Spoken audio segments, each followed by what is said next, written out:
You're listening to the Main Street Deal, part of Main Street Media. I'm Jordan. It's Thursday, August 20th, 2026. Today's story is about Greyson, who bought a church pew restoration business in Riverside, California. Greyson Boerner spent years chasing startups, software, digital marketing, music. In his own telling, there were some small successes in there, but nothing close to what he had hoped for. That is a familiar shape for a lot of people listening. You are bright, you work hard, you keep launching things, and the thing you launch keeps needing you to convince the world it should exist. Then he read, "Buy then build," and the frame flipped. Stop trying to prove a new market. Go buy a business that people already need and already pay for. The flywheel is already turning. Your job is to push it faster, not to build it from scratch. So he started searching. It took 1 year and 6 months. That number matters because most people quit somewhere around month 4 when the good listings all look overpriced and the cheap ones all look broken. Greyson kept opening emails. One of those emails had a listing for a furniture repair company doing $400,000 in earnings.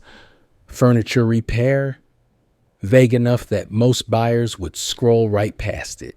He opened it anyway, and what was actually inside was a 28-year-old church pew restoration shop, about 40 minutes from his house in Southern California. He did not know that industry existed. Almost nobody does. That turns out to be the point. Here is the deal.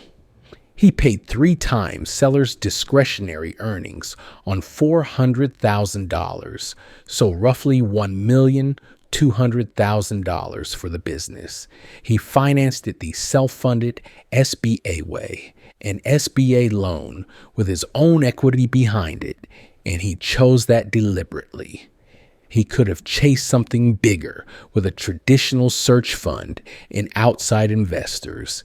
Instead, he bought smaller on purpose so that when the papers were signed, he owned 89% of the company rather than the 25% or so a funded search would have left him holding. That is a trade a lot of buyers never think through. A smaller business you mostly own can be worth far more to your life than a larger one you barely own. Then diligence turned up the thing you cannot buy.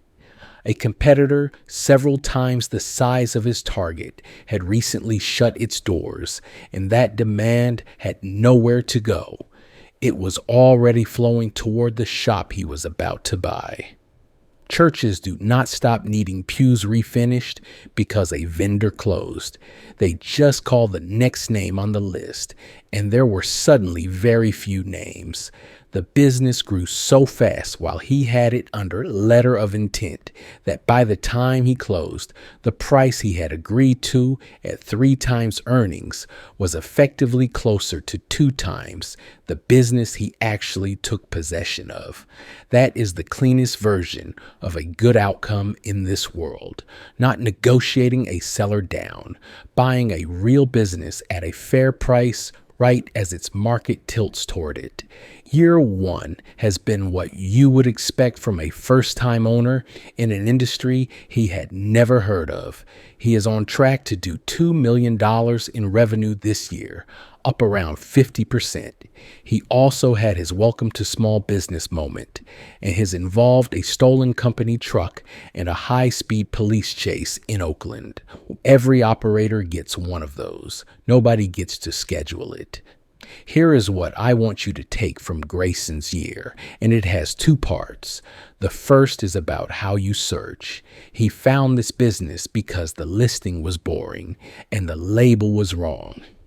Furniture repair company.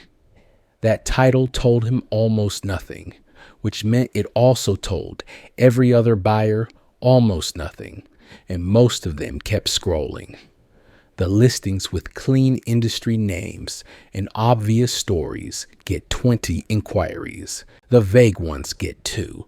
If you are in the search right now, go back through the listings you skipped this month because the headline was unclear and open 5 of them this week. Not the well-marketed ones, the confusing ones. The second is about what you actually own at the end. Greyson could have stretched for a bigger business and let investors carry the risk, and there is nothing wrong with that path. He looked at the math and decided that 89% of $400,000 in earnings served him better than a minority slice of something twice the size.